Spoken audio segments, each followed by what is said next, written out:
And wow, grabe ito. Your hopes and fears. This is more on hopes, guys. Swerte ito. No, this is good luck, good fortune, swerte. So, swerte kayo sa pera, mga kapiksi, okay? With this energy, abundance, pagpapala, kasaganaan, guys, no? And good luck, no? You have to have hope, no? Na talagang suswertehan kayo sa pera, suswertehan kayo sa buhay, basta mag-persist lang kayo. And yung palagi kong china-chant, guys, share na chant or affirmation, swerte ako, swerte ako, swerte ako, swerte ako sa lahat ng aspero ng buhay ko. So, i-claim nyo na yung mga swerte na yan, mga kapiksi, and palagi nyo lang sabihin yung chant na yan, talaga magbabago yung swerte nyo sa buhay, mga kapiksi.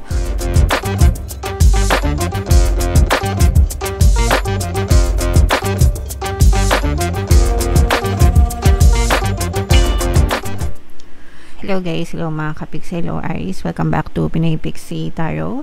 Ang pamagatang episode natin for tonight, guys, is story mo ba to? Ito isang timeless reading, mga kapiksi, para sa Aries, Sun, Moon, Rising Sign, and Venus. Sa reading na to, guys, titingnan natin where you are right now, mga potential and challenges nyo, what you need to focus on, your past, present, and future energy, guys, mga suggested approach, and yung potential future ng sitwasyon nyo, mga kapiksi. So, unahin natin tong deck na to. Tingnan natin yung mga angel messages para sa inyo. Wow, napakaganda, guys. Overcoming difficulties, mga kapiksi. The worst is now behind you and you are surmounting any previous challenges. So, ibig sabihin, guys, na-overcome nyo na, nalalampasan nyo na, guys, yung mga paghihirap, yung mga pagsubok, yung mga challenges sa buhay nyo, mga kapiksi. So, unti-unti na yan, guys, no? Unti-unti na yan gagaan, unti-unti na kayong makaka-recover, mga kapiksi. Ayusin ko lang, guys, sorry. Sa inyong pamumuhay, guys, okay? So, syempre, minsan hindi naman agad-agad okay, no? Hindi naman agad-agad is okay na kayo. Meron pa rin diyan kahit papaano na recovery period, mga kapiksi. Pero at least, yung pinaka worst case scenario, nalampasan nyo na yung pinaka-climax ng problema nyo, mga kapiksi. Alright? Okay. So, yung next message, Aries. Peace, kapayapaan. So, syempre, dahil natatapos na yung mga problema nyo, guys, susunod yan, magkakaroon na kayo ng kapayapaan, katahimikan, magkakaroon na kayo ng peace of mind kahit papano, matatahimik na rin kayo, guys. Hindi na kayo masyadong stress, hindi na kayo masyadong mag-worry, mga kapiksi. So, makahinga-hinga na rin kayo ng maluwag, guys. Okay? Napakaganda, Aries. And another message for you, guys, healthy lifestyle. Ito, guys, no, ito ay reminder para sa ating kalusugan. Eat a healthful diet, get adequate sleep, and exercise regularly for optimal health. Ito naman talaga yung secret ingredient. Hindi nga to secret eh. Ito ay ingredient para sa healthy na pamumuhay or healthy na pangangatawan, guys. So, yung tamang pagkain, yung sapat na oras ng pagtulog or pagpapahinga, at saka yung exercise regularly. Yung exercise naman, guys, hindi naman kailangan maging intense, no? Ang importante is you always move, mga kapiksi, at saka mag-build kayo ng muscle. Muscle is for longevity, guys, no? Para maiwasan natin yung tumanda na uugod-ugod or masakit yung mga ganito, ganyan-ganyan. So, kahit pa paano, prevention, mga kapiksi. Alright? Okay, so comment down below if feeling nyo naka-resonate kayo dyan, Aries. Tingnan natin yung energy nyo, mga kapiksi. Shuffle ko to, guys. Habang sinashuffle ko to, panoorin nyo muna yung video natin regarding sa ating paano mag-manifest ng abundance video course. Kapiksi, sawa ka na ba sa mga struggles at hirap sa buhay mo? Masipag ka ba at masikap sa buhay ngunit hindi ka pa rin umaasenso? Ilang beses ka na bang nag-attempt mag-negosyo at mag-invest pero palagi ka pa rin nalulugi? Sa pagkakataon na ito ay maaaring may subconscious beliefs ka na nagiging balakid sa iyong pag-unlad at pagyaman. Introducing, paano mag-manifest ng abundance video course. Dito ay matututunan mong ma-overcome ang mga balakid mo para tuluyan ka ng umunlad, umasenso, sumagana, maging matagumpay, successful at maswerte sa iyong kabuhayan, pera, trabaho, negosyo, salapi at kaperahan ng bonggang-bongga. Dali, mag-send na ng email sa pinoypixietarot@gmail.com at simulan na ang iyong pagyaman ngayon.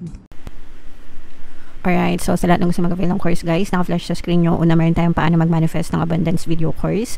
Meron din tayong paano mawala ang third party at magkaroon ng harmonious na relationship. And meron din tayong paano pabalikin si ex, revise breakup. So sa mga interesado guys, mag-send lang kayo ng email sa pinoypixietarot@gmail.com. So, Aries guys, kayo ay represent ng Queen of Wands sa ating spread. Kung ano na lang yung makaresonate sa inyo guys, take that message kasi hindi lahat ng mensahe ay magre-resonate sa inyo. So, yung unang card natin guys, where you are right now, you are reaping what you sow, mga kapiksi. Ibig sabihin, natatamasa mo yung karma na para sa inyo. So, good karma, bad karma, depende sa sitwasyon nyo. Mga kapiksi, depende sa energy nyo, depende sa mga intentions nyo. So, good intentions, good karma, bad intentions, bad karma. So, kung maganda yung takbo ng pamumuhay nyo, mga kapiksi, hindi lang yan sa mindset, hindi lang yan sa energy, pero pati rin sa karma nyo, guys. And kung negative naman yung nangyayari sa inyo, guys, no, bukod sa mindset nyo, and sa pamumuhay nyo, maaaring meron din kayong mga karmic debts na pinagbabayaran, mga kapiksi. So, yung mga karmic debts, yung mga bad karma, pwede yung mabayaran, mga kapiksi, no?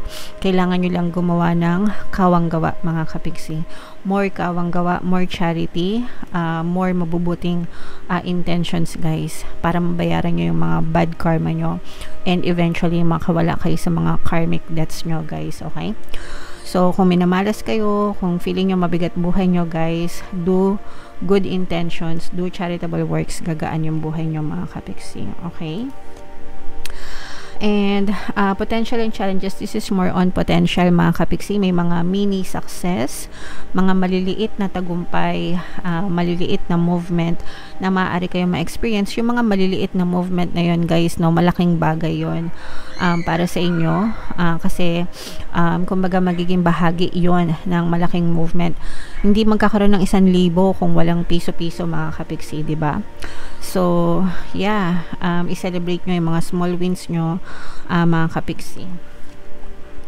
And what you need to focus on, this is a fire sign energy guys, Aries, Leo, Sagittarius. For some of you, maaaring may fire element kayo sa inyong natal chart, or you may be dealing with a fire sign mga kapiksi. Pero ibig sabihin nito guys is i-focus nyo yung inyong attention sa mga desires nyo, sa mga tawag ng puso nyo mga kapiksi.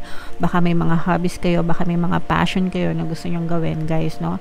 So, i-boost nyo yung attention nyo doon, yung energy nyo doon, kasi pwede kayo mag-success or magtagumpay doon sa mga desires nyo guys, okay? And in your recent past guys, may mga plano kayo sa buhay or may mga pinlano kayo sa buhay, mga kapiksi, no? So yung mga plano na yon, pwede nyong balikan, and if you still want the same, or if you still have the same goal, kung ganyan pa rin yung mga gusto nyo, kung ganyan pa rin yung mga plano nyo sa buhay, by all means, go for it mga kapiksi. Kumbaga i-push nyo guys kung gusto nyo, okay? Aanhin natin yung plano kung hindi naman tayo kumikilos guys, diba? Wow! Your greatest strength mga kapiksi is inspirado kayo ng abundance, pagpapala, kasaganaan. Gusto nyo, as in, ibig sabihin, ito yung inspirasyon nyo, ito yung pinaghuhugutan nyo na lakas, ito yung reason kung bakit palagi kayong motivated, ito yung reason kung bakit bumabangon kayo sa umaga. Gusto nyo maging umunlad, sumagana, maging umasenso sa inyong pamumuhay mga kapiksi. So diyan kayo humuhugot ng lakas guys. Lahat naman tayo, di ba?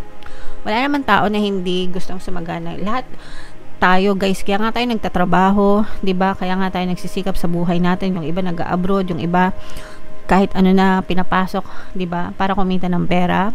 Hindi yun sa pagiging ipokrita guys, 'di ba? Pero yun talaga yung gusto ng bawat isa sa atin, mga kapiksi. So it's okay to desire money, it's okay to desire wealth, abundance and riches mga kapiksi. Okay?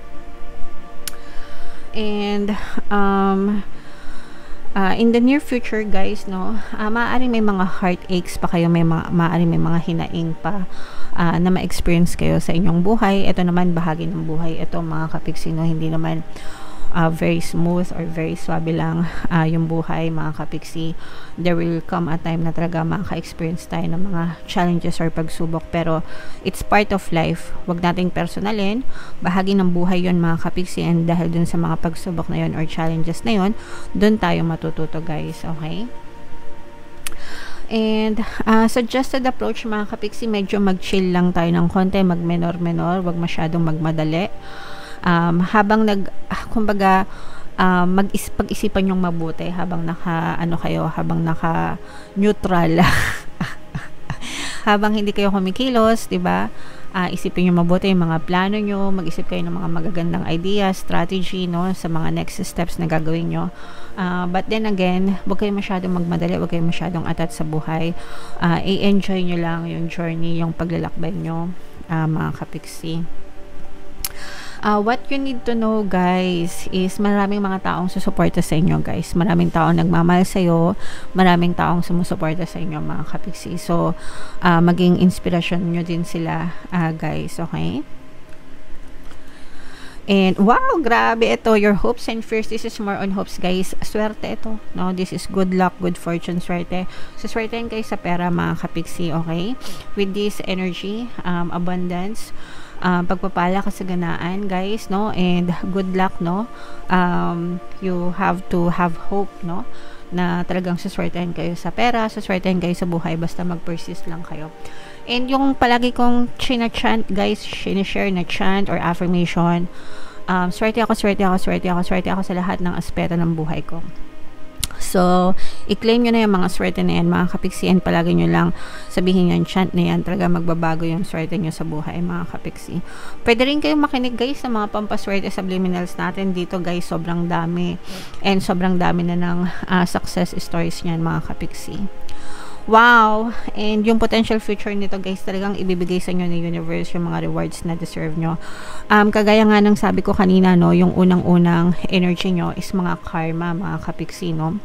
So, ito, mga rewards ito, in the near future, guys, feeling ko mababayaran nyo rin yung mga bad karma nyo. And matatamasa nyo rin yung good karma na deserve nyo, mga kapiksi. So, you really have to work on your good karma, guys, okay? So, i-mind nyo na yan, guys. Itong mga swerte na to, abundance na to, itong mga rewards, good karma, mga kapiksi, lahat yan, i-mind nyo na sa comment section.